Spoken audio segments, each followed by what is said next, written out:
People always ask me why I don't go into forests anymore. They think it's because of snakes, or maybe because of the mosquitoes the size of rice grains that bite straight through your shirt. They don't understand.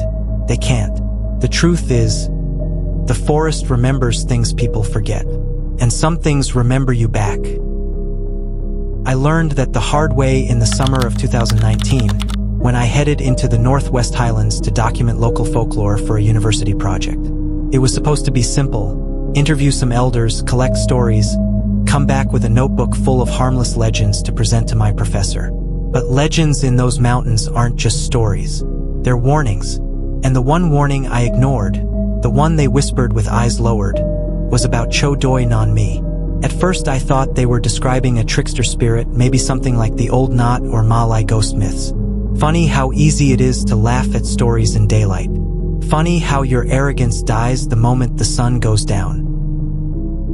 The village I stayed in was quiet, tucked between tall coffee fields and dense, layered jungle. At night, the treeline looked like a single black wall.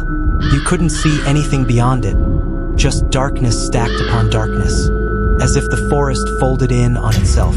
People told me not to walk alone after dusk. They said the forest changed at night. Trails twisted in ways they shouldn't. Sounds came from places that weren't real, and shadows moved as if they had somewhere to be. I didn't believe them, not until the last day. The trouble started when I visited an old man named Cho Doi Non Me, who lived on the edge of the village. His house was raised on stilts, with red cloth tied around every pillar for protection. He stared at me for a long time when I arrived, as if trying to decide whether I was worth speaking to. When I asked him about local spirits, his expression tightened. He didn't speak for almost a full minute. Then he pointed toward the jungle. "You hear tapping in the night," he said in a thin, trembling voice, like wood knocking, or like a hat brushing a tree trunk. "If you hear that, don't run."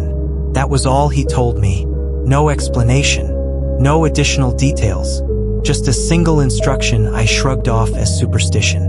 Later that day, I learned the elder rarely spoke about spirits to outsiders. I should have taken that as a sign.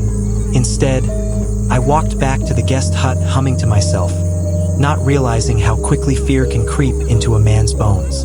Night fell suddenly in the highlands. One moment the sky was blue, the next it was swallowed by a gray fog that rolled down from the mountains. I had stayed too long at the elder's house and had to walk the narrow dirt path back alone. At first it was peaceful.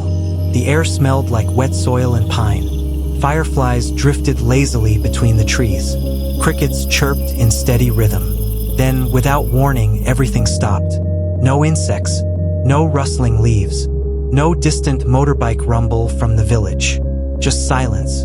A thick, heavy silence. My footsteps slowed. I wasn't scared. Not yet. But I felt observed. It's hard to explain. The way the air changes when something is watching you. You feel it first in the back of your neck, then in your ribs, then finally deep in your gut. And that's when I heard it. A single, hollow tap somewhere to my left. I stopped walking, listened. Nothing. Then again. Slow, measured, rhythmic, like someone gently hitting a tree trunk with a wooden bowl. Or a straw hat made of woven bamboo striking bark. I swallowed hard. Just a branch, I told myself. Just the wind. But there was no wind. Not anymore. I took a cautious step forward. Another step. My heart began hammering. The tapping wasn't random. It matched my movement, following me at the exact pace I walked. I tried to call out. "Who's there?" My voice sounded small, fragile. No answer, just that tapping, always to my left.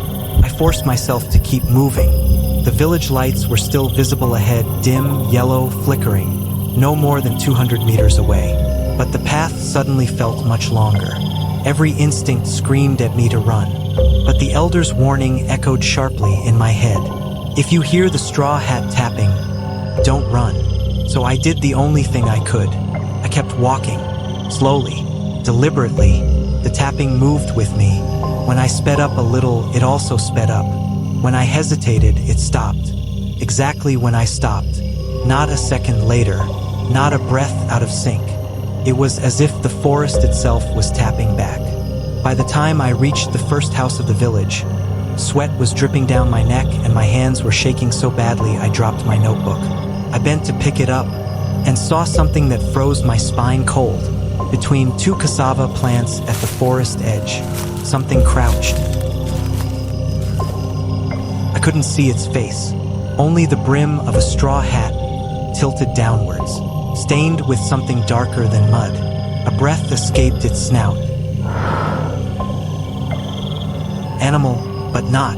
I blinked, and it vanished into the dark. No footsteps, no sound, just gone, as if it had never been there. But the tapping, it didn't vanish. Started again, this time right behind me. I didn't turn around. Every muscle in my body screamed to. My mind begged me to. But instinct, the old kind, the primal kind, told me that whatever was standing behind me did not want to be seen. Not yet. The tapping was so close I felt the vibrations through the soles of my shoes. Slow, patient, almost curious. The tiny hairs on my arms lifted. My throat locked so tight I could barely swallow. My breath came out in shaky, uneven pulls. Behind me, something exhaled. It was not the breath of a dog, nor of a human. It had the weight of both. A strange layered sound, like two creatures breathing at once. I dared to speak. My voice cracked apart. What are you? No answer. Just the sound of something shifting its weight. The soft scrape of claws against dirt. The faint rustle of straw. I stood frozen for what felt like an hour, though it could have been 10 seconds. Then, mercifully, someone opened their door. A warm square of yellow light spilled onto the path. A man stepped out with a cigarette, yawning loudly, completely unaware of the terror standing only meters behind me. The tapping stopped. The presence retreated so quickly it was like the darkness swallowed it whole. I didn't breathe until the man noticed me. Why are you standing there like a statue? I opened my mouth, but nothing came out but a rasp. He squinted at me, confused, then shrugged and went back inside. The door closed. The lock clicked. I was alone again, but the tapping did not return. Not that night. I barely slept. Every creak of the wooden hut sounded like claws. Every brush of wind felt like breath. I lay awake until the sun finally rose, washing the world with color and making everything seem painfully normal. By morning, I had convinced myself it was just fear and fog, just exhaustion, just my mind playing tricks. But the villagers' faces told another story. When I walked through the center of the village, people looked at me with hushed urgency. Mothers pulled their children closer. Men paused mid-conversation when I passed. An old woman touched my arm and muttered a prayer under her breath. Whispers followed behind me like shadows. He's seen it. Is he even savable? When I reached Gia Nam's house, he was already waiting at the door, as if he knew I was coming. He didn't ask what happened. He didn't need to. He simply motioned for me to sit. I did. He stared at my face for a long time before speaking, his voice low, almost mournful. You heard it. I nodded. You saw it. My breath caught. Another nod. He let out a slow, trembling sigh and rubbed the bridge of his nose. It only appears to the ones it chooses. I swallowed hard. An icy weight settled in my stomach. What does it want? Gia Nam hesitated. It was the kind of hesitation that said, if I tell you, you'll wish I hadn't. Finally, he answered. It wants to make sure you don't leave the forest unnoticed. It has already marked you. My voice went thin. Marked me? How? He didn't speak. He simply pointed. To my left shoulder. I looked and saw 3 faint, ash-gray streaks on my shirt sleeve, like smeared charcoal. I tried rubbing them off, but they didn't fade. Don't touch it, he snapped. I froze. What is it? A sign, he whispered. A claim. He stood up and took a bundle of crimson powder from a clay jar, sprinkling a ring around my seat. The powder sizzled faintly. I stiffened. What are you doing? Keeping it from getting closer. My blood went cold. Closer? It was behind me last night. Gia Nam's eyes widened with honest fear. Then it's already too close. He moved to the shuttered window and peeked out as if expecting something to be staring back. Listen to me carefully, he said, voice trembling in a way that made my spine curl. The tapping, that is the warning. When it stops, that means it's close enough to touch. I remembered the moment just before the villager opened his door, the tapping halting suddenly, the quiet breath behind my ear. A chill ran through my entire body. Why me? I whispered. He shook his head. It doesn't choose at random. Something about you drew it in. Maybe you stepped somewhere forbidden. Maybe you carried something from the forest. Maybe it simply liked your scent. I felt nauseous. Gia Nam leaned in, his eyes sharp. But this is important. As long as you stay in the village, you're safe. Cannot pass the protective charms. Do not, under any circumstances, leave this place alone. I tried to process his words, but fear gnawed at my mind like teeth. What happens if I leave? He closed his eyes, and for the first time, I saw real despair in his expression. It will follow you, and it will not stop. I tried to laugh, but the sound died halfway out. This is insane. It's just an animal, right? A spirit? Something bound to the forest. Gia Nam's face drained of color. They burned it in that forest. My breath faltered. It used to be human, he whispered, before war and hatred and betrayal twisted it beyond recognition, before the straw hat melted into its flesh. He looked at me with ancient, unblinking eyes. And now it hunts those who do not respect its land. The air felt too thin. My vision blurred. My hands trembled uncontrollably. I stood abruptly. I need to leave. Today. I need to go back to Saigon. Gia Nam grabbed my wrist the same way he had the day before. His grip was surprisingly strong. You must not. If you step outside the village boundary, he warned, the forest will know, and it will know. His voice dropped to a hoarse whisper. The tapping will follow you to the city, to your home, to your sleep. I stared back at him, and somewhere deep inside, I knew he was telling the truth. But I left anyway, because I was stupid, because I was scared, because I believed, like all modern men do, that fear is just a story we tell ourselves in the dark. I packed my things, thanked the villagers, and got on my motorbike. I didn't look back. If I had, I would have seen Gia Nam standing at the edge of the road, shaking his head with a grief reserved for the already dead. I was 10 minutes down the road when the jungle fog thickened so suddenly it felt like someone pulled a curtain over the world. The engine sputtered. Once, twice, then. My hands clenched the handlebars. The sound came from both sides of the road now, as if the forest had grown walls that tapped in unison. My breath hitched. I pressed the throttle. The bike lurched forward, and that's when I heard it. A low, rumbling growl. Too deep to be a dog. Too wrong to be anything natural. Then, out of the fog, a shape moved. Not walking, not running, crawling, fast. Something hunched and long-limbed scrambled through the trees to my right, its straw hat scraping branches as it moved with unnatural speed. I swerved, heart pounding. Then I made the one mistake I should never have made. I looked back and saw it. Full height, full shape, full face. The hat hid its eyes, but its mouth, God, that mouth, stretched, wider than any jaw should, wider than nature allowed. Rows of black, splintered teeth gleamed even in the fog, and it smiled. When it opened its mouth, I thought it would roar, but instead it spoke, not with a voice that came from its throat, but with a voice that slid directly into my skull. You left my forest. The bike slipped in the mud. I lost control. The world flipped, crashed, hard.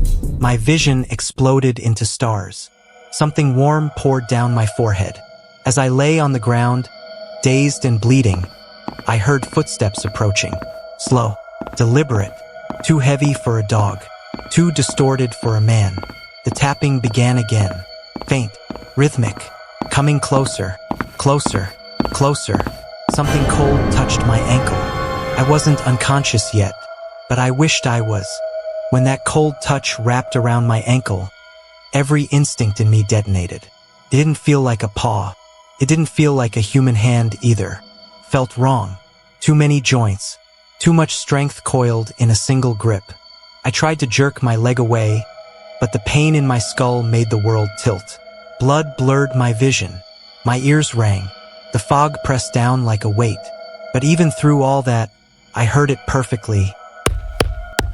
The tapping was right beside me now. The creature wasn't in a hurry.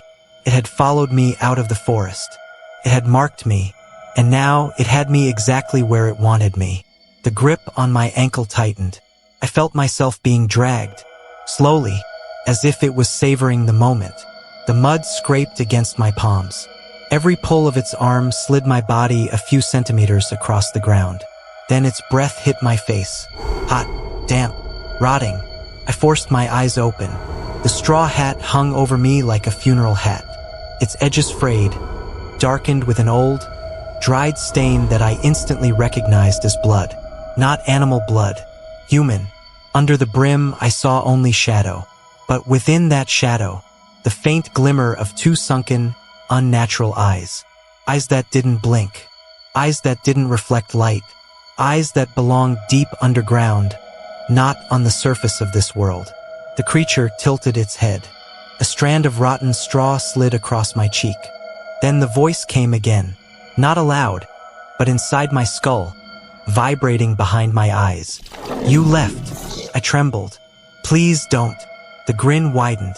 Bones cracked inside its jaw as if they were realigning. You left my forest. The tone was not angry, not even violent.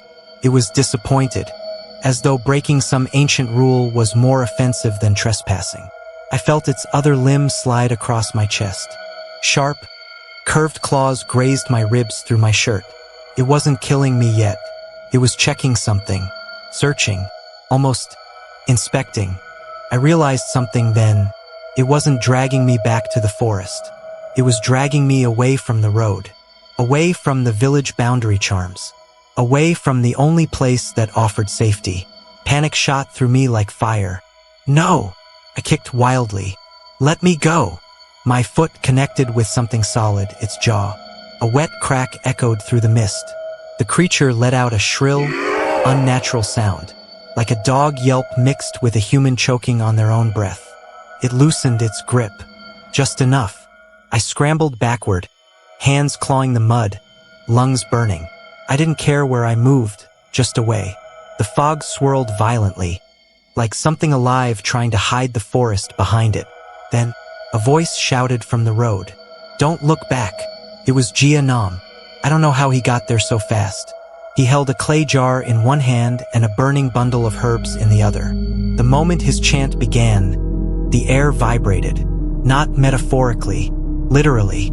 The space around us trembled as though reality itself was shivering. The creature recoiled, snapping its jaws in silent rage. Cho Nam hurled the clay jar toward it. The jar shattered, spraying red powder that hit the creature like acid. It screamed. The hat jerked upward, revealing just enough of its face for me to see the truth. It had no fur, no skin, just scorched flesh, fused with strands of straw that had melted into its skull. A human eye blinked in its canine socket. Once, slowly, and the moment that I met mine, my entire body locked in pure terror. Cho Nam grabbed my arm, pulling me with a strength I didn't think his frail frame possessed. Run! He barked. I ran. I didn't look back. Not when the tapping grew louder. Not when the creature's growling deepened. Not when something scraped the ground behind us at terrifying speed. We crossed the carved wooden boundary posts of the village, symbols painted in ochre. The moment we stepped inside, everything stopped. The tapping, the breathing, the growling, silence. I collapsed to my knees, shaking. Cho Nam placed one trembling hand on my shoulder. You see now, he whispered hoarsely, why we do not leave at night. My breaths came fast and shallow. My heart was still running even though my legs had stopped. I looked back toward the mist, just for a second, at the very edge of the road, right where the boundary began. A straw hat floated above the ground, barely visible through the fog. Motionless, waiting, listening. Then it lowered slowly, deliberately, as if it knew this wasn't over, as if it knew I would eventually leave again. Gia Nam turned my face away. "Don't look at it," he muttered. "We have one night to save you," he added quietly, grave as a funeral. "After that, nothing will keep it out." I swallowed hard. "What do we do?" He didn't answer immediately. Instead, he looked toward the dark jungle and said, "We begin the ritual. Now." Gia Nam led me into his stilt house with hurried steps, glancing over his shoulder every few seconds as though the fog outside had hands that could reach through walls. Inside, the air was thick with the scent of burning herbs and something metallic, like rusting iron. He pulled down woven cloth, sealed the windows, barred the door, and spread red powder across the threshold. Only when everything was shut, locked, sealed, and protected did he finally turn to me. His face looked older than it did an hour ago. More tired, more afraid. "You brought it too close," he said quietly. "You saw its face. That should not have happened." I swallowed the dryness in my throat. "How do we stop it?" He didn't answer. Not right away. Instead, he motioned for me to sit in the center of the room, on a mat surrounded by small wooden carvings shaped like wolves, except none of them had eyes. Every carving had a straw hat placed on top, tiny and unsettlingly accurate. I recognized the shrill fear climbing into my chest. "What is this?" "A warning system," he said. "If it comes near, the hats fall." I looked around. There were at least 20 of them encircling me. "Why so many?" He didn't look at me as he answered. "Because once you see its true form, it will not stop at the door." My skin prickled. My breath caught. "Gia Nam," I whispered. "Please, just tell me what it wants." He kneeled beside a clay basin filled with dark water. The surface rippled, although he hadn't touched it. "What it wants," he exhaled slowly, "is to finish what it started long ago." He dipped his fingers into the water, stirring it in slow circles. An oily fog rose from it, forming shapes that twisted and dissolved. "Long before our country knew peace," he said, voice low, "enemy soldiers captured a lone Vietnamese scout in these forests. They tied him to a post, shoved a straw hat over his head, and mocked him while they poured fuel at his feet. When they lit the fire, the hat melted into his flesh. He screamed until the forest changed him. My blood ran cold. What you saw is the spirit that was born from that night," he continued. "Twisted by pain, blinded by hatred, it does not remember who it is. It only remembers the ones who turned away from him." I felt a sick drop in my stomach. "So why me?" "You heard the tapping. You didn't answer. You walked away." He looked at me sharply. "To him, that makes you the enemy." The house suddenly creaked. One wooden carving toppled over, then another. Something scraped across the roof. Gia Nam stiffened. "Don't move." The tapping began. Slow, deliberate, all around us. Then a shape pressed against the window, the brim of a straw hat lowering, lowering, lowering. Silence. Then the voice. Wet, guttural, too close. "Min, how can it know my name?" "Don't answer," Gia Nam whispered. Again, the voice seeped through the door. Hungrier. "Let me in." The house fell into a suffocating stillness. Not quiet, waiting. Gia Nam's hand hovered over the ritual bowl, fingers trembling above the red powder. His eyes were locked on the door as though he expected it to breathe. "Keep your eyes forward," he whispered, but something inside me wanted to look everywhere else. The walls groaned, the roof sagged, the air thickened like old syrup, and then, faint rustling. Not outside, inside the walls. I felt my heartbeat crawl up my throat. "Gia Nam, somethings." "Shoo." He sprinkled powder across my legs. The grains were warm, like tiny embers burying into my skin. "It is testing the barriers," he muttered. "It has not chosen how to enter yet." A slow drag of claws slid across the house exterior. Circling, searching, waiting. I tried to steady my breathing, but the sound of my own pulse felt loud enough to betray me. Then, every candle in the room flickered once, twice, died. Darkness swallowed us whole. Not good, Gia Nam whispered. A thump hit the floorboards under us. Then another, like something crawling beneath the house on all fours. A cold sensation crept along my spine. Why is it under us? I breathed. Gia Nam didn't answer. A long silence, then talked directly beneath where I sat. My bones felt like ice. Gia Nam. It knows where I am. I told you, he said through clenched teeth. It has your scent. Another tapping started. Not frantic, not aggressive, almost patient. Like it was counting. Gia Nam ripped a strip of cloth and tied it over my eyes. Don't panic, he hissed. Why? Because if you see it enter, your mind might not come back. My hands trembled, blind in the dark. Is the ritual starting? I whispered. No, he breathed. The ritual begins when it chooses a way in. He moved around me, fast, practiced, but shaky. I heard him tear open the bowl of blackened beads and scatter them into the darkness. The house answered with a low, guttural groan, as if the wood itself were alive. Then, a single wolf carving toppled. Then another. Then all of them.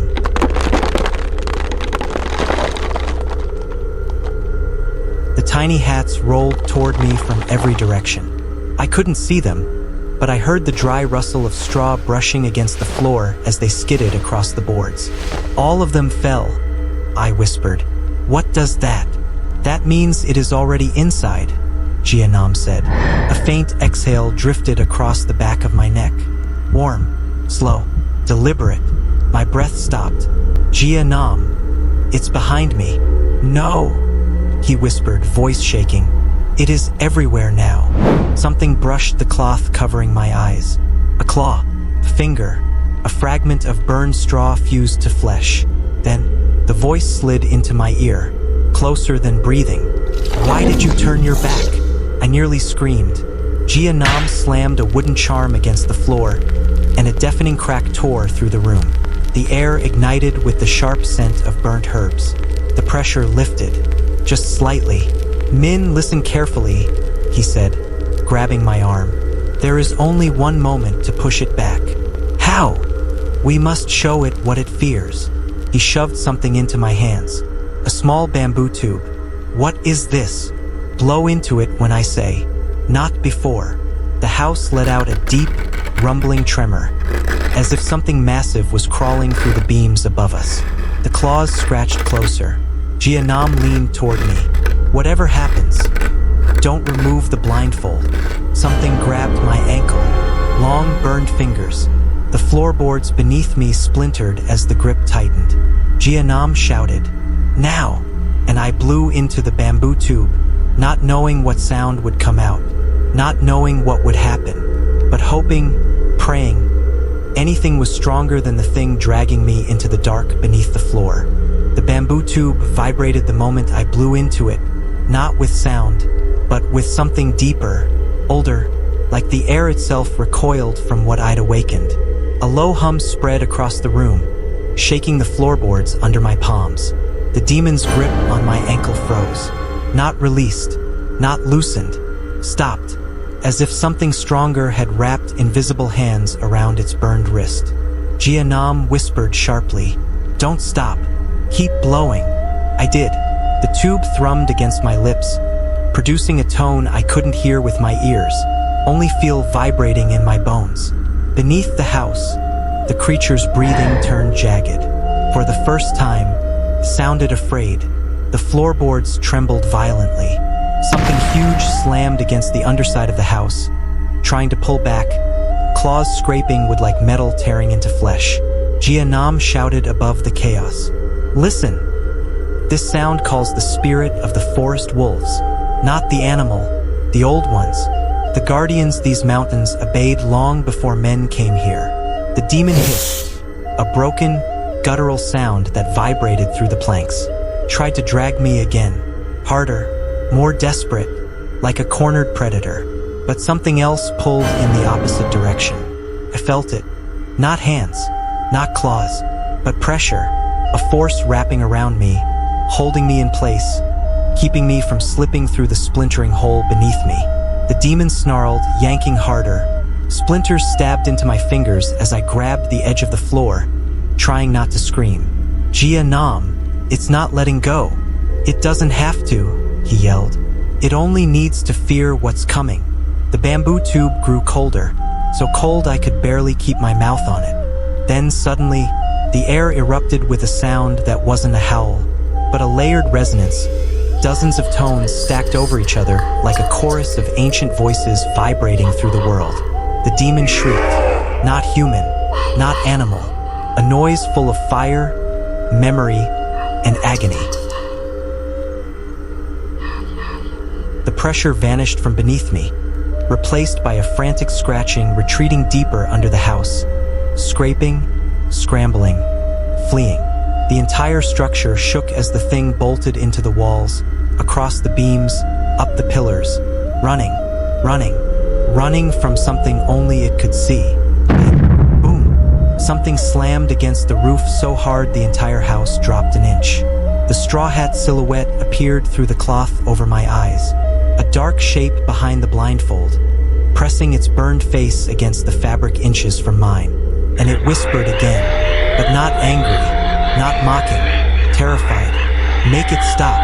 For a heartbeat, I couldn't breathe. Then the whisper dissolved into static, like smoke unraveling. The weight lifted. The house stilled. Silence returned so suddenly my ears rang. I stopped blowing. My hands were shaking uncontrollably. Take off the blindfold, Gia Nam said softly. It's gone. I pulled the cloth away and saw the room in ruin. Floorboards cracked, wolf carvings scattered, red powder smeared like dried blood, and near the door, a single blackened handprint burned deep into the wood. I shivered.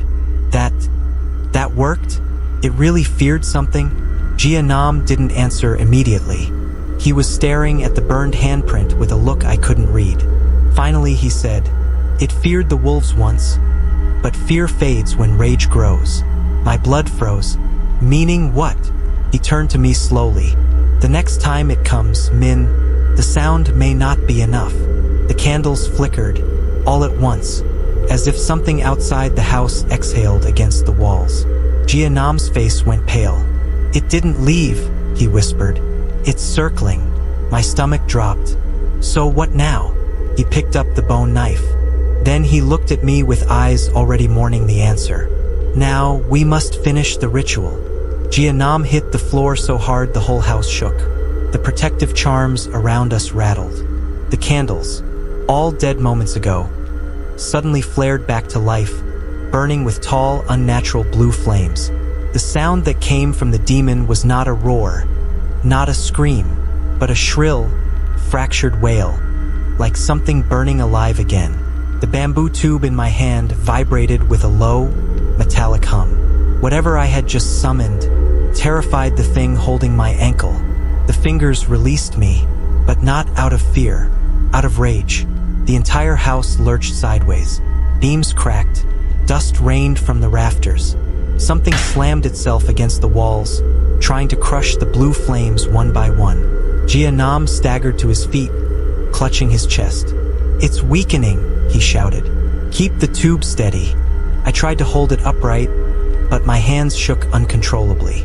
What did I summon? I yelled. He wiped blood from his lip and answered hoarsely.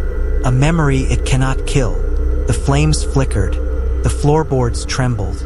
The demon slammed itself against the ritual circle again. Crack. A section of the barrier shattered. Gia Nam inhaled sharply. That's not good. The house creaked, bending inward, as if the walls themselves were being pulled toward something. It knows the ritual's weakness, he said. It always learns. Another slam. Harder. Closer. What do we do? I cried. He looked at me with trembling resolve. A look that was half desperation, half decision. We need to fortify the circle, he said. But the circle needs 2 lives to stay closed. My stomach dropped. 2 lives. He nodded slowly. 1 to anchor, his eyes locked onto mine, and one to pay the debt. Before I could respond, something tore through the wall behind him, a blackened arm, skin fused with straw, teeth clicking inside a charred muzzle. Cho Doi Non Me pushed me back with both hands. "Get behind me," he yelled. The creature lunged, its hat scraping through the broken boards, its head twisting at an impossible angle to fit through the gap. It wasn't fully inside, but it could reach. Cho Doi Non Me grabbed the bone knife, raised it, but the demon moved faster. A claw slashed across his chest. He fell back, gasping, blood blooming through his shirt. "Cho Doi Non Me," he gritted his teeth through the pain. Listen to me." The demon's fingers curled around the floorboards, pulling more of its burned body into the room. The blue flames dimmed. "Min," Cho Doi Non Me whispered, voice cracking. "There is only one way now." He pressed the bone knife into my shaking hands. "You must finish the ritual." I don't know how." His breath hitched. "You do. It has been following you since the tapping. It chose you." The demon's voice slid across the broken wall, oily and venomous. "Come here, Min." Cho Doi Non Me grabbed my wrist one last time as his eyes blurred. "Don't let it win. If it takes you, it will never stop." Then, another slam. The entire house buckled. The last blue flame flickered violently. The demon forced its head inside, straw hat scraping across the ceiling, its cracked jaws stretching wider than bone should allow. Cho Doi Non Me whispered with the last of his strength. "The circle needs 2 lives, but only one must remain." The flame went out. Darkness swallowed everything. For a moment after the roar faded, the house felt dead. Not empty, not safe. Dead, like something had sucked all the life from the air. I could hear my own breathing, Cho Doi Non Me's ragged breaths, the distant hiss of something burned but not gone. Then, faint drip. My blindfold was still on, but I didn't need sight to know the sound was wrong. It wasn't water. It was thicker, heavier, warmer. "Cho Doi Non Me," I whispered. What was that thing?" He didn't answer. Instead, he exhaled sharply, painfully. "Min, don't stand up. I can't see." "Good. Keep it that way." He shuffled toward me, clothing dragging against the floor. Something in his steps sounded off, uneven, strained. "What happened?" I asked. "It took the blow," he muttered. "The spirit we summoned. It showed the demon its own death. That's why it fled. But it didn't go far, right?" "No." His voice darkened. "It will come back. It always comes back." The drip grew louder. Then I felt it. Something warm touched my hand. I jerked back. "Cho Doi Non Me, what is that?" He hesitated. "My blood." Everything inside me froze. "What do you mean, your blood?" "The creature lashes out when it retreats," he said. "It struck me before the guardian could fully manifest." He let out a slow, painful cough. "But listen, we don't have long." He grabbed my wrist, his grip trembling, yet desperately strong. "There is no time for another ritual. You understand?" The first one only scared it. It did not break the mark. My throat tightened. "So, what do we do?"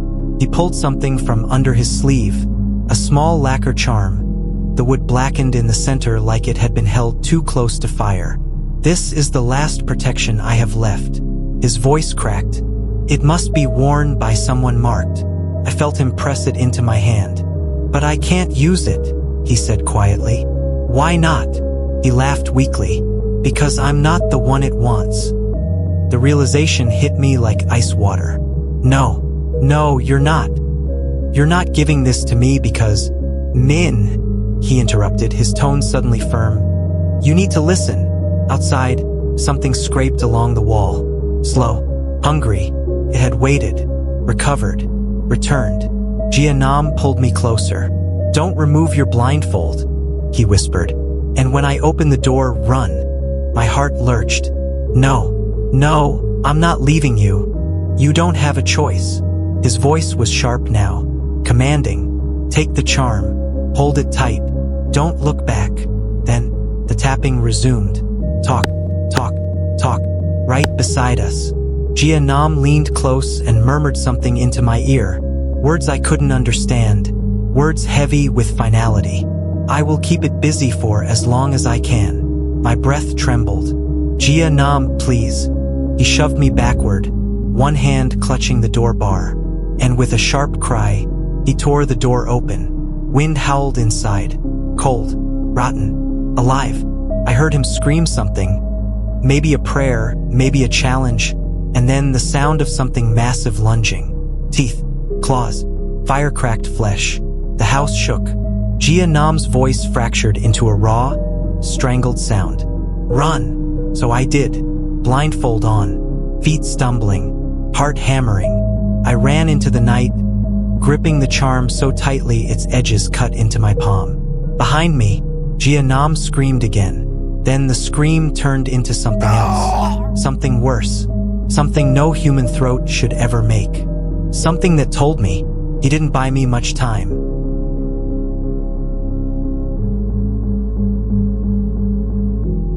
I didn't sleep for 2 days. Every time I closed my eyes, I felt the heat of those burned fingers around my ankle, dragging me toward the floor. Every creak of the wooden boards made my heart jolt. Every gust of wind brushing the window felt like the brim of a hat lowering. But eventually, the exhaustion forced me to move. I went back to the village. People were gathered outside Gia Nam's stilt house, whispering in low, heavy voices. When they saw me approach, the whispers stopped. A few stepped back. A few crossed their arms. Some wouldn't even look at me. One woman muttered, "He came back alone." Another, "The forest took what it wanted." I pushed through the crowd anyway. The door to Gia Nam's house hung crooked, half torn from its hinges. A dark burn mark crawled up the frame like a giant handprint left in ash. Inside, the floor was swollen and warped, as if something beneath had tried to break through. The carved wolf figures were scattered everywhere, their tiny straw hats shredded into thin ribbons. And in the center of the room was the basin of dark water, still rippling, still moving, like something under it was breathing. 2 men wearing uniforms stood inside, taking photos and measurements. They turned when I entered. "You're the one who reported the noise and damage?" one of them asked. I nodded. "Where is the owner of the house?" I swallowed. "He disappeared." The other officer lifted a scorched charm from the floor with a stick. "This looks like the work of someone trying to scare him. Maybe an attack." I shook my head immediately. "No, this wasn't people." They exchanged looks. The first officer lowered his voice. "Son, we deal with illegal hunters, thieves, drunks, and young men playing pranks. We don't deal with ghosts." The second officer approached me. "What did you see that night?" I opened my mouth. Nothing came out. Because even now, even with daylight pouring through the broken walls, it felt like speaking its name would make it notice me again. Instead, I pointed to the floorboards. They were cracked open in one spot, a hole carved from below. The wood was bent upward, splintered outward, as if something had forced its way inside the house. The officers crouched. One poked his flashlight into the opening. He immediately recoiled. "What the hell?" "What?" I whispered. He didn't answer at first. Then he stepped aside, letting me look. Inside the darkness beneath the floor, half buried in the dirt, was a footprint. Burned, charred. Straw fibers fused into the blackened shape like it had stepped barefoot on fire and kept walking. The officer swallowed hard. "That isn't human." The room suddenly felt colder. The villagers outside heard the concern in his voice and murmured again.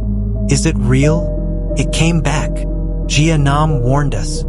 One of the elders stepped inside, leaning heavily on his cane. He didn't look at the officers. He looked straight at me. "You walked away from it," he said softly. "And it didn't take you." I didn't respond. Couldn't. The elder pointed to the footprint. "To see its track and survive. That means it hasn't finished with you." My stomach tightened. "What do you mean, hasn't finished?" He walked closer, lowering his voice to a grave whisper. "You might have escaped the night." He paused. "But the mark stays longer. I felt my throat close. What Mark? Before he could answer, another villager burst into the house. Everyone, outside. Look outside. We all rushed to the door.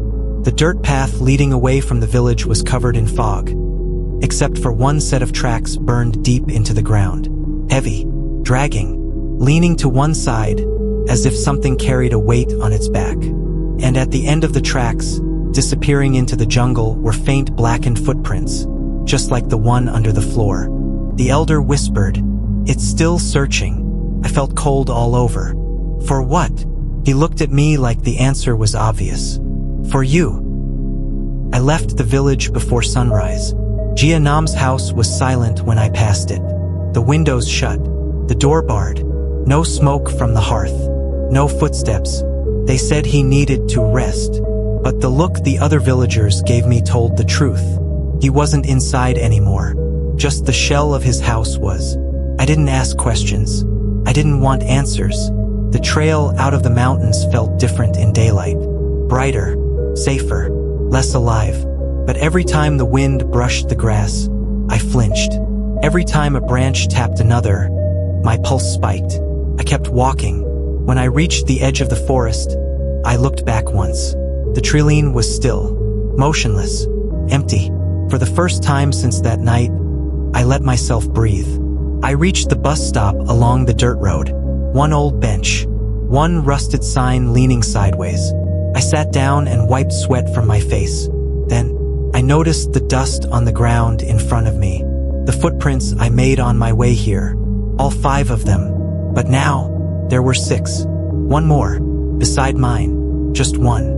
A single footprint, charred around the edges, as if the soul that made it was burned. Still warm. I stared at it, frozen. The air around me thickened, slowly, deliberately, like the mountains themselves were exhaling. Behind me, from the tree line far down the road, a soft tap, then another. Not rushed, not angry, just reminding me. I looked at the ground again. The single footprint was gone, blown away by a breeze that didn't touch anything else. The bus arrived. The doors opened with a hiss. I stepped inside without looking back. The driver glanced at me through the mirror and frowned slightly. "You heading back to the city alone?" "Yeah." He nodded, shifted into gear, and paused halfway. "Strange," he muttered. "I could have sworn you stepped in with someone behind you." My stomach hollowed. I didn't answer. The doors shut. The bus pulled away from the mountain.